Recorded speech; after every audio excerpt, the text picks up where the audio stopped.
બાગમાં ડોક્ટરના ઘરમાં ચોરીનો મામલો સામે આવ્યો છે। ક્રાઇમ બ્રાન્ચે 2 આરોપીની ધરપકડ કરી છે। કમલેશ આસુંદ્રા અને મેહુલ પરમારની ધરપકડ કરાઈ। 1.47 કરોડની કિંમતના મુદ્દામાલની ચોરી થઈ હતી। 45 લાખ રોકડ રકમ, 203.5 તોલા સોનું અને 700 ગ્રામ ચાંદીની ચોરી કરી હતી। પોલીસે આરોપીઓ પાસેથી તમામ મુદ્દામાલ રિકવર કર્યો। આરોપી કમલેશ સામે અગાઉ પણ 10 જેટલા ચોરીના ગુના નોંધાયેલા છે।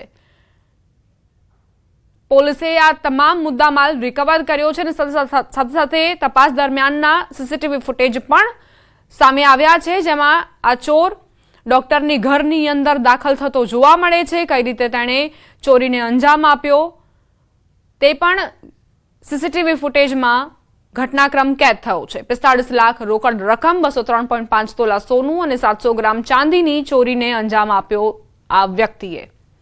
કમલેશ આસુંદ્રા અને મેહુલ પરમાર બંનેની સંડોવણી સામે આવી છે, જેમાંથી કમલેશની સામે આ પહેલા પણ ચોરીના ગુના નોંધાઈ ચૂક્યા છે। પોલીસે આરોપીઓ પાસેથી તમામ મુદ્દામાલ રિકવર કરીને અને જે ફરિયાદી છે તેને સોંપ્યો છે। આરોપી કમલેશ સામે અગાઉ 10 જેટલા ચોરીના ગુના નોંધાયેલા છે, એટલે બંને જે પકડાયેલા આરોપીઓ છે તેમાંથી એક આરોપી રીઢો ચોર છે, ગુનેગાર છે। આ પહેલા પણ ઘણી વખત તે ચોરીના ગુનાઓમાં સંડોવાયેલો છે। ડોક્ટરના ઘરમાં કઈ રીતે ચોરીને અંજામ આપવામાં આવ્યો, આ કિસ્સો ખરેખર તમામ વ્યક્તિઓ માટે લાલબત્તી સમાન છે, જેઓ પોતાના ઘરની અંદર કિંમતી ઘરેણાં રાખતા હોય। ખૂબ જ સાવચેતી રાખજો, સાવધાની રાખજો, કારણ કે આ ચોર તમારી ઘરની અંદર ચોરી કરીને ફરાર થઈ જશે। તેઓ પાસેથી સદર ગુનામાં ચોરીમાં ગયેલ મુદ્દામાલ પૈકીના 45 લાખ રૂપિયા રોકડા,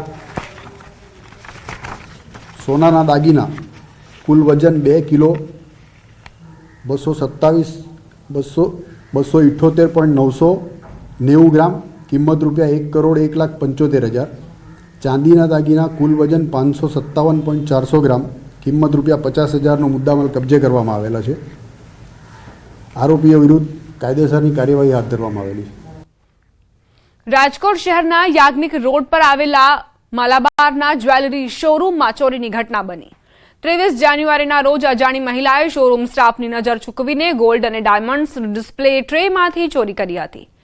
27.59 ગ્રામ 22 કેરેટની સોનાની ચેન ચોરી મહિલા ફરાર થઈ ગઈ। સમગ્ર મામલે શોરૂમના મેનેજર 46 વર્ષીય વિજય બુલચંદાણી દ્વારા પોલીસ ફરિયાદ કરાઈ છે। સમગ્ર ચોરીની ઘટનાના સીસીટીવી ફૂટેજ પણ સામે આવ્યા। સીસીટીવીના આધારે પોલીસે મહિલા આરોપીની શોધખોળ હાથ ધરી છે।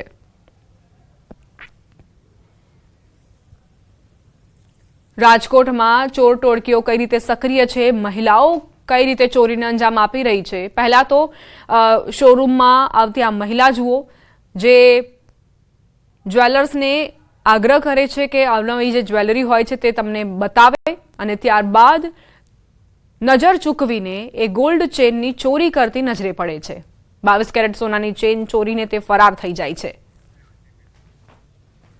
જૂનાગઢ આમ આદમી પાર્ટી જિલ્લા પ્રમુખ વિરુદ્ધ પાસા હેઠળ કાર્યવાહી। પ્રમુખ હરેશ સાવલિયાની પાસા હેઠળ ધરપકડ।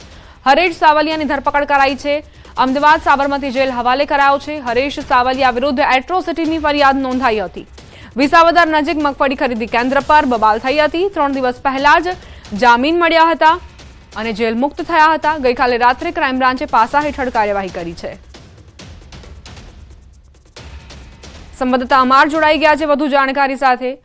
અમાર, આમ આદમી પાર્ટીના પ્રમુખ સાવલિયા આખરે કેમ સકંજામાં આવ્યા છે પોલીસના અને પાસા હેઠળ પણ કાર્યવાહી થઈ છે, શું ઘટનાક્રમ?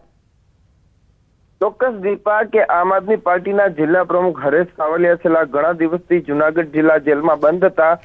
તેમના પર એટ્રોસિટી, મારામારી સહિતના જે આરોપ હતા અને જેને લઈ તે જેલમાં હતા। 2 થી 3 દિવસ પહેલા તેને જામીન મળતા તે જેલ મુક્ત થયા હતા અને બાદમાં ગત મોડી રાત્રે જૂનાગઢ ક્રાઇમ બ્રાન્ચે એક મોટી કાર્યવાહી કરી છે।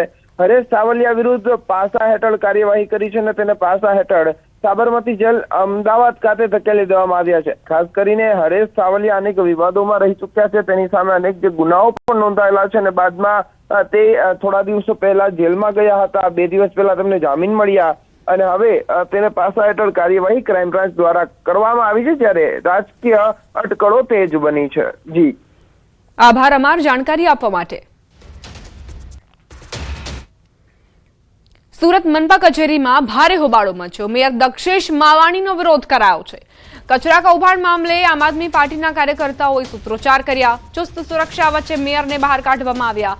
પ્લેકાર્ડ બતાવીને વિરોધ દર્શાવવામાં આવ્યો છે. સુરત મહાનગરપાલિકાની કચેરીમાં હંગામો મચ્યો.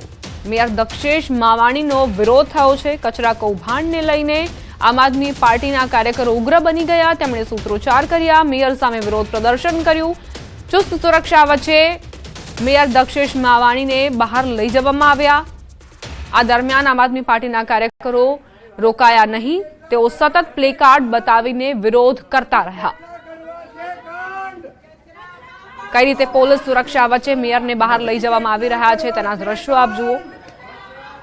આમ આદમી પાર્ટીના કાર્યકર્તાઓ કચરા કૌભાંડને લઈને વિરોધ પ્રદર્શન કરી રહ્યા હતા અને મેયરને ઘેરવાનો પ્રયાસ કરવામાં આવ્યો છે. તેમની માંગ છે કે કચરા કૌભાંડ મામલે યોગ્ય કાર્યવાહી કરવી જોઈએ.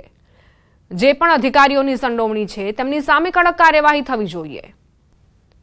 આ તરફ આમ આદમી પાર્ટીના કાર્યકર્તાઓ પ્લેકાર્ડ લઈને પણ પહોંચ્યા હતા. બીજી તરફ પોલીસ સુરક્ષિત રીતે મેયરને બહાર લઈ ગઈ. આમ આદમી પાર્ટીના કાર્યકર્તાઓ ઉગ્ર બનતાની સાથે જ પોલીસ એક્શનમાં આવી અને મેયરને બહાર લઈ જવામાં આવ્યા.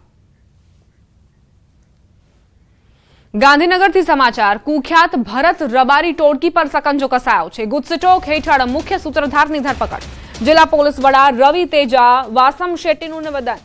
જમીન પચાવવા ધાકધમકી આપનાર ટોળકીના મુખ્ય સૂત્રધાર ભરત રબારીની ધરપકડ કરાઈ છે. આરોપી સામે મારામારી, ફાયરિંગ અને વ્યાજખોરી સહિત કુલ 8 જેટલા ગંભીર ગુના નોંધાયેલા છે. ગેંગ પાટણ, સુરેન્દ્રનગર અને ગાંધીનગરમાં જબરદસ્તીથી જમીન ખાલી કરાવવા કુખ્યાત છે. સટ્ટામાં પૈસા પડાવવા માટે પણ આ ગેંગ કુખ્યાત છે. અગાઉ પકડાયેલા 3 આરોપીઓ હાલ પોલીસ કસ્ટડીમાં છે. ભરત રબારી, હરિ રબારી, અજમલ રબારી, બળદેવ ભરવાડ, ભોજાભાઈ ભરવાડ અને રવિ નાઈ વિરુદ્ધ ગુનો દાખલ કરાયો છે. ગાંધીનગર પોલીસ કોઈ પણ ગુનેગારને નહીં છોડે. જમીન માફિયાઓ સામે કડક કાર્યવાહી ચાલુ રહેશે તેવી વાત એસપી રવિ તેજા વાસમ શેટ્ટીએ કરી છે. ગાંધીનગર જિલ્લા સેક્ટર 7 પોલીસ સ્ટેશનમાં ગુનાહિત ટોળકી બનાવી ગુના આચરતા 6 ટોળકી વિરુદ્ધ ગુજસીટોક ગુના દાખલ કરવામાં આવેલ છે. આમાં મુખ્ય આરોપી છે ભરત સુકા રબારી અને એના 2 ભાઈઓ છે. કુલ મળીને 3 ભાઈઓ, હરિભાઈ રબારી અને અજમલ રબારી. અને એની સાથે સાથે 3 અલગ આરોપી બલદેવ રબારી, ભોજાભાઈ બરવાડ और રવિભાઈ નાઈ. ये 6 ने विरुद्ध काले रात्रे सेक्टर 7 પોલીસ સ્ટેશનમાં ગુના દાખલ કરવામાં આવેલ છે અને હાલ પોલીસ અજમલભાઈને ધરપકડ કરી છે અને 3 આરોપી અત્યારે પાટણ જેલમાં જ્યુડિશિયલ કસ્ટડીમાં છે. આ 3 ટ્રાન્સફર વોરંટથી લેવામાં આવશે. ગાંધીનગરમાં બિલ્ડર પુત્રની આત્મહત્યાનો મામલો. ઇન્ફોસિટી પોલીસ સ્ટેશનમાં 4 લોકો સામે ફરિયાદ દાખલ. પોલીસને 2 પાનાની સ્યુસાઇડ નોટ મળી આવી. 4 શખ્સોએ પૈસાની લેતી દેતી મામલે ગામ વચ્ચે ઢોરમાર માર્યાનો ઉલ્લેખ. ઋષભ પટેલને આરોપીઓ ટોર્ચર કરતા હતા. 4 લોકોના ત્રાસથી મોતને વહાલું કર્યું. મુખ્ય 4 આરોપીઓ ગેંગ ચલાવે છે. ઋષભ પટેલે કેનાલમાં ઝંપલાવીને આત્મહત્યા કરી લીધી. આરોપીને કડક સજા થાય તેવી માંગ ઉઠી છે. બિલ્ડરના પુત્રએ આત્મહત્યા કરી અને સાથે જ સુસાઇડ નોટમાં ઉલ્લેખ કર્યો છે કે તેને હેરાન પરેશાન કરવામાં આવતો હતો, માનસિક ત્રાસ આપવામાં આવતો હતો, જેના કારણે તેણે આત્મહત્યા જેવું પગલું ભર્યું છે. ઇન્ફોસિટી પોલીસ સ્ટેશનમાં 4 વ્યક્તિ સામે ફરિયાદ નોંધાઈ છે. ઋષભને છેલ્લા 6 દિવસથી આ કામના જે 4 આરોપી છે એ માનસિક ત્રાસ આપતા હતા અને એ 4 આરોપીમાંથી જે 2 મુખ્ય આરોપી છે એમણે ઋષભને મારેલો હતો, જાહેર જગ્યામાં મારેલો હતો અને એમને ટોર્ચર કરતા હતા અને એના કારણે કંટાળીને ઋષભે નર્મદા કેનાલમાં આત્મહત્યા કરેલી છે. આજે જે 4 આરોપી છે એના નામ જોવા જઈએ તો કલ્પેશભાઈ ઉર્ફે તલાટી, મનીષ ઉર્ફે સ્પ્લેન્ડર, કિશન અરવિંદભાઈ ઉર્ફે વિક્રમભાઈ પટેલ અને મહિપાલસિંહ, આ 4 આરોપીના નામ લખાવેલા હતા. રાજકોટમાં એકતરફી પ્રેમમાં પાગલ પ્રેમીની કરતૂત. યુવતીની માતા અને ભાઈનું અપહરણ કર્યું. યુનિવર્સિટી પોલીસે કાર્યવાહી હાથ ધરી. પોલીસે આરોપી અને તેના સાથીદારોની ધરપકડ કરી છે.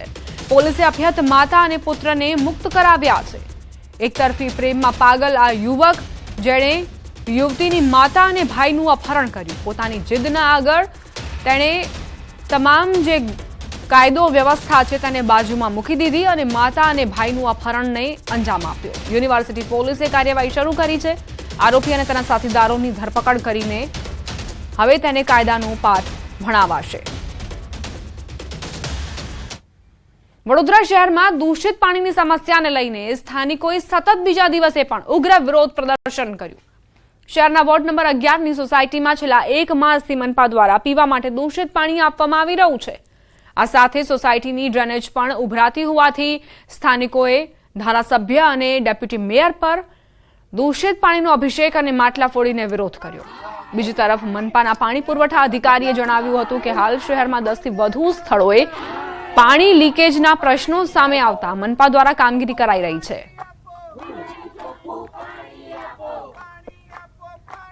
સમસ્યા અમારે ગંદા પાણીની તો છેલ્લા 6 મહિનાથી છે, ગટરની તો છેલ્લા 10 વર્ષથી છે એવું કહીએ તો પણ ચાલે. ગટરની સુવિધા અમને જ્યાંથી હાઉસિંગમાં રહ્યા ત્યાંથી અમને મળી જ નથી અને એક રોડની તકલીફ છે. અમે ગંદા પાણી કોર્પોરેટર ને એમએલએ ઉપર અભિષેક કરીને કર્યો છે અને માટલા ફોડ્યા છે. અહીંયા વિરોધ પ્રદર્શન એટલા માટે કરવું પડ્યું છે કે છેલ્લા 6 મહિનાથી આ વિસ્તારની અંદર દૂષિત પાણી આવે છે. છેલ્લા 6 મહિનાથી પીવાલાયક પાણી નથી આવતું, પૂરતા પ્રેશરથી પાણી નથી મળતું. એક બાજુ આપણે સ્માર્ટ સિટીની વાતો કરીએ, 24/7 ના પાણીની વાતો કરીએ અને 1 કલાક પીવાનું પાણી નથી મળતું. આજુબાજુ જે વિસ્તાર છે એ બધી જ જગ્યાએ પાણીના સેમ્પલ લેવામાં આવ્યા છે, ચેક કરવામાં આવ્યા છે. શહેરમાં આમ જોઈએ તો ટોટલ ગણીએ તો 10 સ્થળો પર આ રીતે જે સમસ્યા છે એની કામગીરી હાથ ધરેલ છે. એવી કોઈ પરિસ્થિતિ નથી. હવે અમે એવી જગ્યાઓ પર હાલ લાઈન કાપી અને તે સ્થળો પર પાણીની ટેન્કરો, ચોખ્ખા પાણીની ટેન્કરો ત્યાં પહોંચાડી રહ્યા છે. સુરતના અશ્વની કુમાર ફૂલ બજારને લઈને તપાસના મામલે રાજકીય ગરમાવો જોવા મળી રહ્યો છે. નોંધનીય છે કે કોંગ્રેસ નેતા દર્શન નાયકે ફૂલ બજારમાં હપ્તાખોરી ચાલતી હોવાના આરોપ મૂક્યા હતા. સાથે પાલિકા કમિશનરને પોલીસ કમિશનરને પત્ર લખીને તપાસની માંગ કરી હતી. પરંતુ આ રજૂઆતનો ફૂલ બજારના વિક્રેતાઓએ કડક વિરોધ કર્યો છે. વિક્રેતાઓએ દર્શન નાયક પર ખોટી માહિતી ફેલાવવાનો આરોપ લગાવ્યો અને હાય હાયના નારા લગાવીને વિરોધ કર્યો. સાથે જ ફૂલ બજારના વેપારીઓને હેરાન પરેશાન કરવામાં ન આવે તેવી માંગ પણ ઉઠી છે.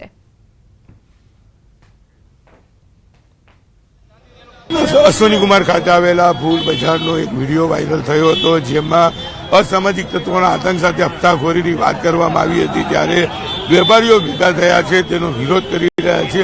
વેપારીઓ આપણી સાથે છે, આપણે સીધા એમની સાથે વાત કરીશું. સર, તદ્દન પાયાવીઓની વાત છે. અહીંયા અમે 2007થી વેપારીઓ ખેડૂતોનો માલ વેચીને જાય છે, વેપારીઓ શાંતિથી ધંધો કરીને જાય છે, રોજીરોટી મેળવે છે. કોઈ દિવસ કોઈ 1 રૂપિયો કોઈને આપ્યો નથી કે પછી કોઈ 1 રૂપિયો લેવા આવ્યું પણ નથી. અમને સુરત મહાનગરપાલિકાનો પૂરો સપોર્ટ છે, સુરત પોલીસનો પૂરો સપોર્ટ છે. ગુંડાગર્દી કે કોઈ બી જાતનું તદ્દન વાત બધી ખોટી છે સાહેબ. અને અમે શાંતિથી આ ટાઈમ પર અમારો ધંધો કરીને જઈએ છીએ. અમને કોઈ જાતની તકલીફ છે જ નહીં સાહેબ. અને અમારી સાથે લગભગ ભરૂચના અમે 100 થી 150 ખેડૂત જાતે આવ્યા છીએ અને અહીંયા અમને સારી રીતે ધંધો કરવા દે છે. અહીંયાની પોલીસ બી સારી છે, એસએમસી બી સારી છે અને અહીંયા જે સુરતના વેપારી છે, અમારા રાજુભાઈ છે, મેહુલભાઈ છે, આ ભાઈ છે, તે લોકો બી અમને સાથ સહકાર સારો આપે છે. આ વિડીયો વાયરલ છે તે તદ્દન ખોટો છે સાહેબ. એમાં કોઈ જાતની પરેશાની અંદર છે નહીં. ભરૂચથી તમામ લોકો આવે છે અને સહી સલામત જાય છે ને વ્યવસ્થિત ધંધો કરે છે ને એમના કોઈ જાતના પૈસાનો બી વ્યવહાર સારી રીતે આ લોકો ચૂકતા કરે છે. દક્ષિણ ગુજરાતના આવે છે અને અહીંયા વેપાર કરે છે. એમે તમામ વાતનું ખંડન કર્યું છે, પણ કહી શકાય કે જે આક્ષેપો થયા છે, જે વિડીયો વાયરલ થયો છે, તે તદ્દન ખોટો અને પાયાવિહીન હોવાની વાત આ તમામ વેપારીઓ કરી રહ્યા છે. કેમેરામેન જીગર કુકલ સાથે કીર્તેશ પટેલ, ન્યૂઝ 18 ગુજરાતી, સુરત. અમદાવાદની વધુ એક સ્કૂલ પર એફઆરસીની કાર્યવાહી. નિકોલ વિસ્તારની આરપી વસાણી સ્કૂલને દંડ ફટકારાયો. આરપી વસાણી સ્કૂલને એફઆરસીએ 5 લાખનો દંડ ફટકાર્યો. શાળા દ્વારા 2024-25ની ફી મંજૂર ન કરાવતા એફઆરસીએ દંડ ફટકાર્યો. શાળા દ્વારા ફી મંજૂર કર્યા વગર જ ઉઘરાવાતી હતી ફી. એફઆરસીએ શાળાને મોકલેલી નોટિસમાં શાળાએ પોતાની ભૂલ સ્વીકારી છે.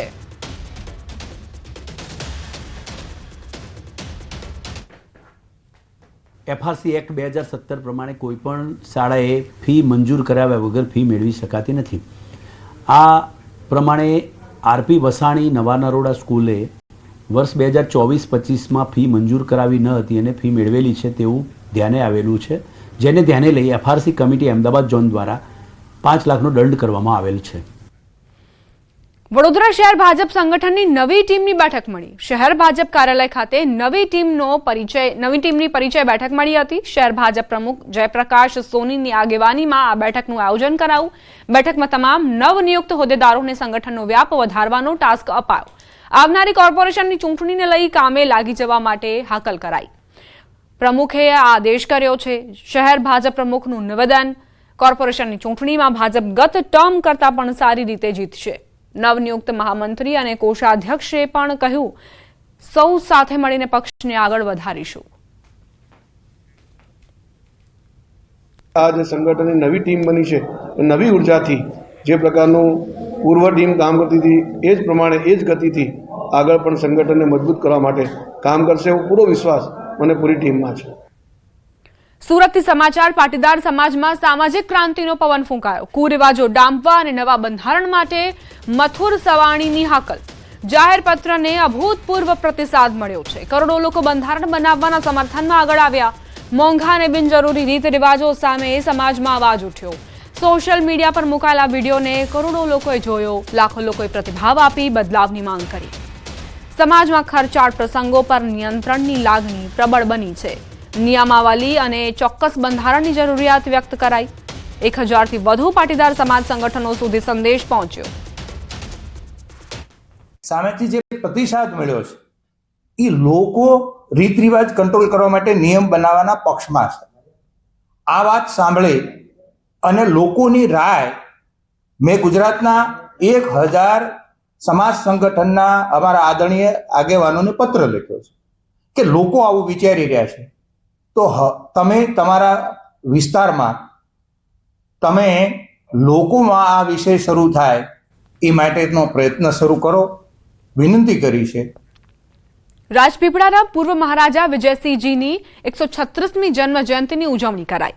શહેરના વિજય ચોક ખાતે તેમની પ્રતિમા પર રાજવી પરિવાર દ્વારા ભાવભીની ઉજવણી કરાઈ હતી.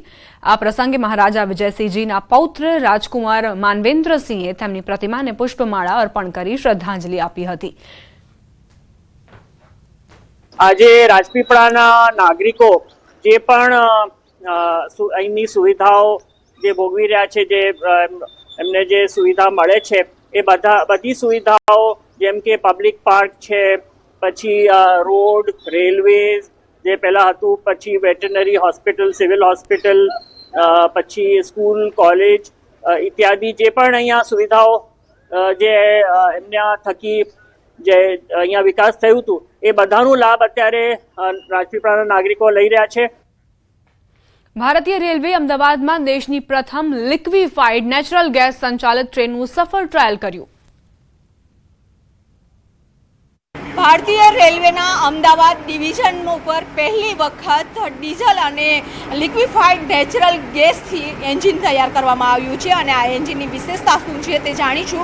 આપની સાથે છે Ahmedabad डिवीजनના DRM Ved Prakash sir. Sir जी ये बताइए कि इसकी खासियत क्या रहेगी?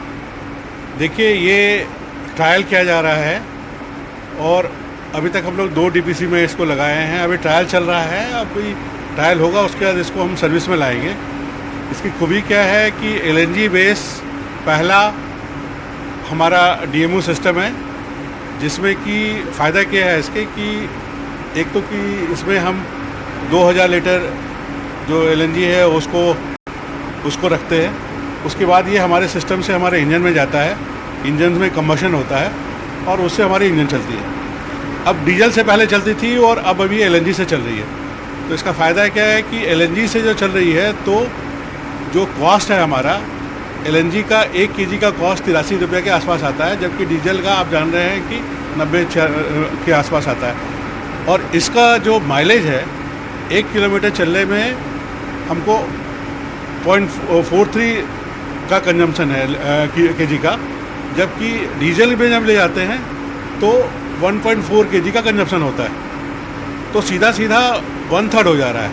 तो इन्वायरमेंट पे इम्पैक्ट, पैसे पे और ओवरऑल सिस्टम पे वो बहुत फ़ायदेमंद है LNG से. और ये अभी ट्रायल है, हम लोग और आगे करेंगे. तो कौन सी रूट पे चलेगी? ये जो मेमू जो DMO चल रही थी अभी यहाँ से महसाना, यहाँ से पालनपुर, उस सर्किट में हम इसको ट्रायल कर रहे हैं. બિલકુલ, તો આ એન્જિન છે તે તૈયાર કરવામાં આવ્યું છે લિક્વિડ નેચરલ ગેસ અને ડીઝલ છે કે જેના કારણે કોસ્ટમાં પણ ખૂબ જ મોટો તફાવત છે તે જોવા મળશે.